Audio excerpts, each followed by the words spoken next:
मंत्र बोला और फिर दूसरे दाने को देखा।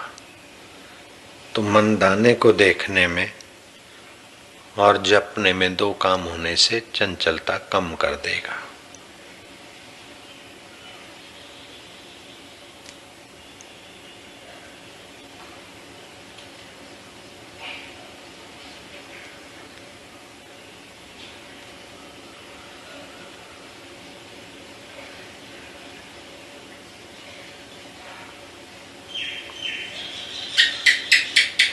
की एकाग्रता में मदद मिलेगी। दूसरा उपाय है कि अगर खुला आकाश है और अच्छा लगता है तो आकाश में निगाह टिकाए और जप करते जाए।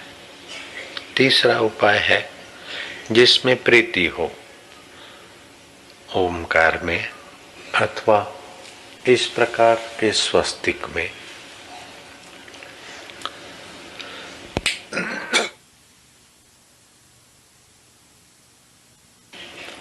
तो उसकी आकृति चित्र सामने रखें, न ऊपर देखें न नीचे, बिल्कुल बराबरी में रखें। उस पर टिकटिकी लगाकर अथवा कोई हयात जागृत महापुरुष हो, उनका चित्र पर एकाकार होने का अवसर मिलता है। सहजोबाई ने कहा, हरि को तज डारूं, गुरु को न तजू। क्यों? हरि ने तो जन्म मरण दियो और गुरु ने मिटायो। हरि ने तो कर्म में लायो और गुरु ने कर्म बंधन मिटायो। हरि मूर्ति के आगे तो जितना जितना एकाकार और भाव हो, कभी प्रकट हो और फिर बोले तू ऐसा न कर ऐसा कर, लेकिन गुरु तो तुरंत रोकते टोकते और अच्छा करते तो तुरंत मदद देते हैं, घड़ाई करते हैं। तो इस प्रकार विचार सागर ग्रंथ में कहा कि ईशते अधिक गुरु में प्रीति। सुरेश ने ऊंचा उद्देश्य है सब दुखों से सदा के लिए निवृत्ति और परम पद की प्राप्ति, और मरने के बाद नहीं, जीते जी, इसे कहते हैं जीवन मुक्ति। तो ऊंचा उद्देश्य अगर नहीं है तो फिर आदमी वाहवाही में सारी जिंदगी खपा देगा, द्वेष में सारी जिंदगी, राग में खपा देगा, कुछ करके दिखाने के अहंकार को पोषने में ही खप के मर जाएगा।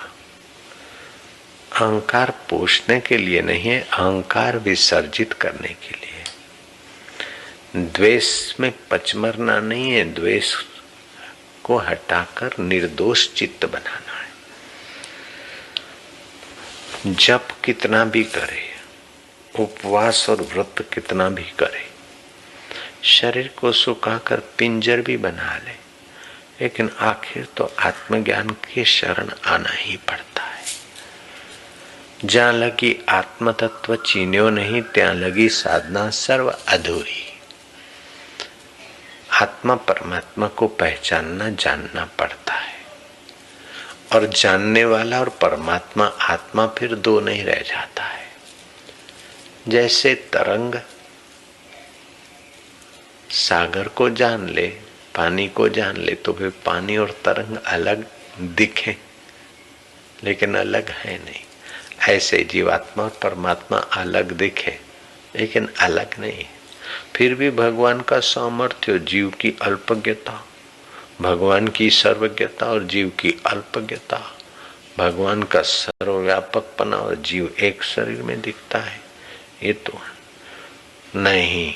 जिनको भगवत तत्व का साक्षात्कार हो जाता है वो एक शरीर में दिखते हुए भी सर्वव्यापक भगवत तत्व से एकाकार है। ऐसे तो श्री कृष्ण भी एक शरीर में दिखते हैं, श्री राम जी भी एक शरीर में दिखते, लेकिन कृष्ण अनेक रूप हो जाते। अनेक रूप हो जाते तो कृष्ण की ये 64 कलाएं योग सामर्थ्य है। योग सामर्थ्य अलग बात है, कलाओं का विकास अलग बात है, लेकिन कलाएं जिससे कलावान होती है वो तत्व स्वरूप ब्रह्म तो वही का वही है, जो ब्रह्मवेता का है वह कृष्ण का है, वही श्री राम जी का बपू है। वो चैतन्य वपु वही तुम्हारा है और अब भी तुम्हारे साथ, तुम्हारे पास, वैसे का वैसा। ऐसा नहीं कि कभी कोई जन्माष्टमी आएगी और वसुदेव देवकी के यहाँ श्री कृष्ण अवतार लेंगे तब हमारा उद्धार होगा। श्री कृष्ण इतना इंतजार कराने वाले नहीं है। श्री कृष्ण तो गीता में अपने स्वरूप का वर्णन कर दिया। ममैवांशो जीवलोके जीवभूत सनातन। ये जीव जो है वो मेरे अंशज है, मेरा स्वरूप है, सनातन है। शरीर पैदा होते मरते, लेकिन जीव जैसे मैं अमर चैतन्य आत्मा वैसे वो भी है। मैं तो जानता हूं और वो नहीं जानते बस। हे अर्जुन, ये राजे महाराजे तुम और हम पहले भी थे, अभी भी हैं और युद्ध में मर जाने के बाद भी रह देंगे। तो अर्जुन को संदेह हुआ कि आप और हम पहले थे, हम तो अभी पैदा हुए इतने साल के और आप भी वसुदेव दे। अरे बोले शरीर या है, पूर्व काल में मैंने सूर्य को ये ज्ञान दिया था। अर्जुन को संदेह हुआ कि प्रभु सूर्य तो आप और हमारे से पहले, और आपने उनको ज्ञान कैसे दिया? तो भगवान ने कहा ये तो तेरे और मेरे कई जन्मों को मैं जानता हूं, तो नहीं जानता। अनादिकाल से सृष्टि आ रही है, बनना है। जैसे तरंग अभी नहीं हुआ, वो पहले भी कई बार होकर सागर में मिटा है।